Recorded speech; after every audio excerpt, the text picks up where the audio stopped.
Hello everyone, George Packard with Family Lawn and Landscape. And today I want to share just a few things that I have heard about best business practices, some of the best business advice that I've heard in a while. So the first thing I can tell you, very, very important, whenever you're out bidding jobs and trying to score up some business for yourself, always under promise and over deliver. And what I mean by that is come in there and tell them that, let's say it's a full service job. Come in there and do an exceptional job.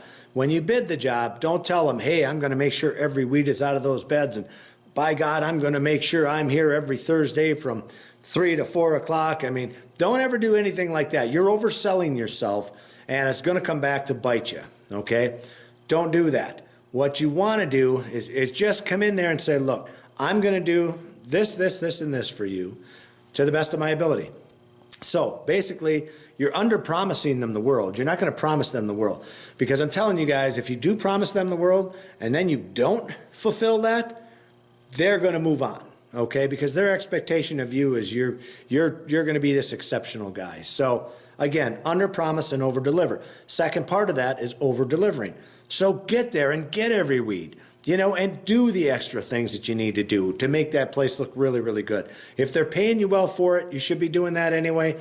But make sure you do an exceptional job, and chances are you'll never lose that client, okay? So that's the first piece of advice I want to give you. Second one, treat customers like you want to be treated, okay? I was guilty of this for years. I was so busy growing the business that eventually, when a customer did have a concern, I would even respond being irritated that they even had a concern, even though they probably had a legitimate reason to be concerned that our guys didn't do something right. I would take offense to it because I was so busy with everything else and trying to grow the business that I didn't listen to what they were saying.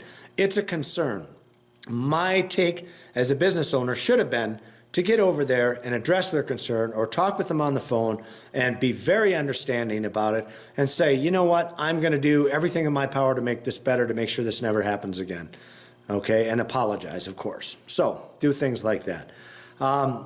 Appreciate your employees. Now that's something that even I can need work on myself. Sometimes I get so agitated with my guys and some of the things that they do, some of the boneheaded things that they do. And instead, but when they do good stuff, I'm guilty about this terribly. I don't spend enough time patting them on the back. There's some guys that want to be patted on the back all the time, and that just pisses me off even more. But I'm guilty of not taking more time and patting them on the back, telling them what a great job they've done. And I think everybody needs to do that. Treat people like you want to be treated. I know that I want to be appreciated when I do work for somebody. I can't stand it when I go to a job, especially if it's like a week-long landscape project, and I get done with the whole thing and the guy just writes a check and he just grumbles and walks off. It's just like he has no time for me or anything, or no appreciation for all the work that I did, especially if you did really good work and you did extra stuff for him and things like that. That stuff pisses you off.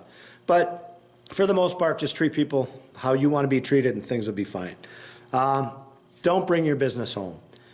That's another good business tip, some good advice there. Again, I was guilty of this for many, many years. Coming home, ranting and raving about my day. The wife would rant and rave about her day, and we were so wired by the time we went to bed, we were just screaming at each other, So I've learned this is my typical day. I'll go out, work my day. When I get done, I want to come home, crack a beer, go sit on the deck with my wife, talk about our day for a few minutes, be interested in what she has to say, and then hopefully she's interested in some of the stuff that you have to say, even though she's really not and you're really not. Act like you're interested at the very least, and you guys will get along way, way, way much better. And then drop it. Go in there and fire the grill up or do something, or go line up your calls, do whatever you have to do.